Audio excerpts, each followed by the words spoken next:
Yo, what is up guys, Anthony here, back with another Destiny Child video. And as you see here up on the screen everyone, we're on the Destiny Child Moot page and we're going to be overviewing the most recent Lisa's upcoming schedule calendar. Now they actually just updated this calendar last night, and we'll be going over the future events that we'll be receiving after the Tamamo World Boss and throughout October. So if we scroll down a bit here, we have the Lisa's 2020 August calendar schedule, and if we zoom in a bit, we actually do start out here at the top with the new World Boss Tamamo, which we currently have going on, and it does end on September 3rd when the maintenance does begin. We also have the Ace deck for World Boss community event that has been going on since August 20th and will end August 31st. Now after the Tamamo World Boss on September 3rd maintenance, we'll actually be receiving the new narrative dungeon for the new water type supporter unit Tisby, and her event will start September 3rd after maintenance up until September 17th until maintenance. So Tisby is an amazing PvP unit for the game, and she'll actually be changing up the meta quite a bit if her skills do stay the same in comparison to the Japan server. So after the Tisby narrative dungeon is which we haven't seen, which is what they actually added on to the new calendar. As you can see here, we have the September 17th maintenance, which will bring the new World Boss Medusa, the dark unit, which will start September 17th after maintenance up until September 29th until maintenance. And on the right side here, we also have the community event Ace deck for World Boss Tell Us Your Best Deck, which will start September 17th up until September 27th. And after the Medusa World Boss, we do have a Ragnarok, which will be the Evils Under the Sun Ragnarok, which will feature the wood type unit here, which I believe is Ruin, and will start after the September 29th maintenance up until October 20th until maintenance. And we will of course have the Ragnarok one shot one kill event and the Ace deck for Ragnarok on the Destiny Child Moot page. So the one thing that I'm wondering about this current calendar is that why is the Medusa World Boss so short in comparison to the Ruin Ragnarok here? Now, I was thinking they should have just added more days onto the Medusa World Boss instead of making the Ruin Ragnarok a 3-week Ragnarok length. Now, I'm not too sure why they didn't add more time onto the Medusa World Boss, but we'll see. Maybe they are planning something, as I know that Korea and Japan are actually receiving a new Dead or Alive collab during the month of September, which I believe is late September. They'll be receiving the new Dead or Alive collab. Now, as you can see on the calendar, there's no mention of a new Dead or Alive collab for the global version of Destiny Child, but maybe they'll surprise us during an event, maybe during the Medusa World Boss or during the Ruin Ragnarok, as her event is over 3 weeks long. So very long Ragnarok, and we'll see what happens during these events, as we do receive some intermission updates during events occasionally. So we'll see what happens. Maybe they will announce the Dead or Alive collab part 2 for the global version,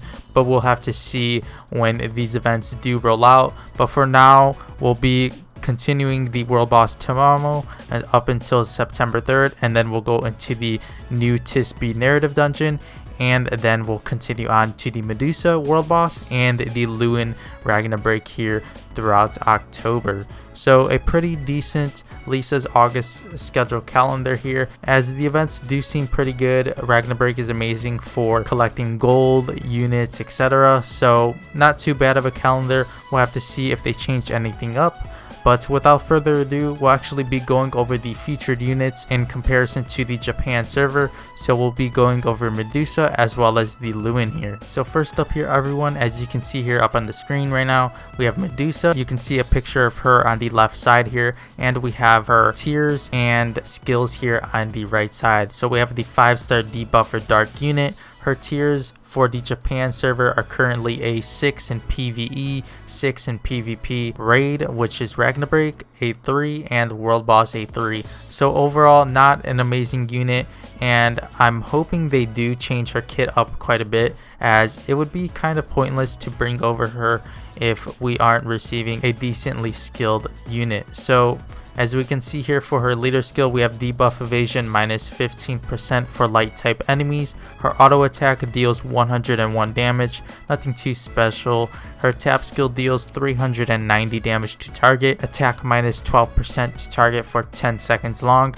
Again, on her tap skill, nothing too special here, as attack minus 12% for target for 10 seconds long isn't really too big of a deal. And her slide skill deals 619 damage to 2 random enemies, apply taunt to self for 12 seconds long. Next up here, we have apply counter petrification to self for 12 seconds long.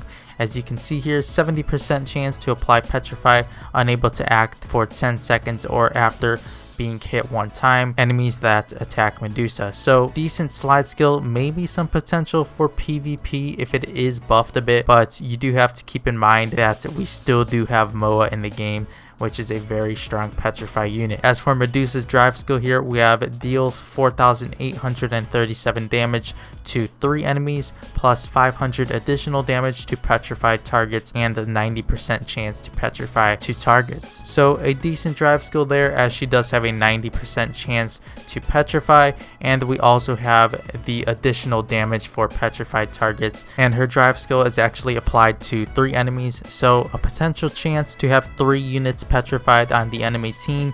So a decent drive skill. As for the tap skill and auto, nothing really big there. The leader skill, nothing game changing, and the slide is pretty decent, but I do believe Moa will still outclass her.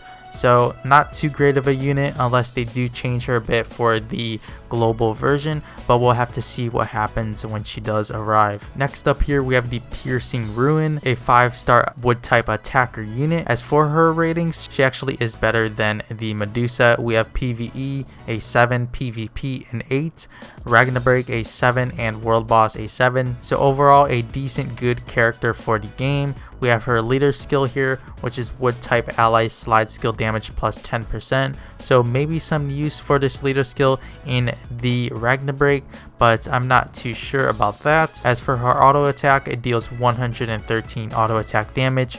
Her tap skill deals 487 damage to target, 70% chance to swap attack and defense for 14 seconds to self. Next up here, her slide skill, prioritizing debuffer types, deal 930 damage to 2 targets, apply erode for 20 seconds, and we can see erode here, depending on the number of debuffs plus 1, deals 30 damage every 2 seconds for every debuff, maximum of 4. And last here, we have the 4 PvP only, apply shatter, and shatter is deal 250 bonus damage for every wood type ally up to 10. And maybe this ability of shatter on her slide skill will encourage people to make a mono type wood team, but we will have to see based on her skills when she does arrive to the global version.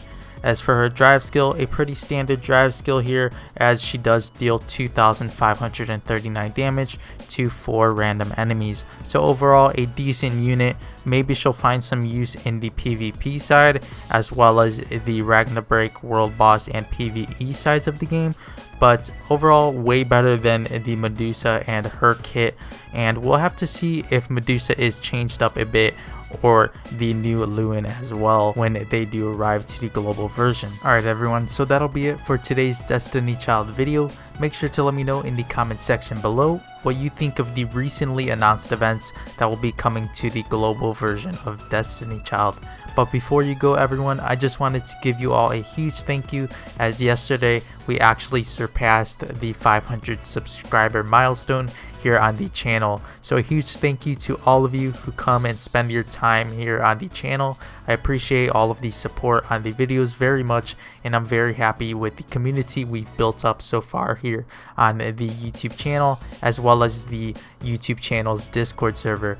I'm very happy to be making these Destiny Child censored videos, and hopefully they will continue to bring you all enjoyment for the future to come. Now with all of that being said, I'll see you all in tomorrow's Destiny Child video. Thank you all so much for watching.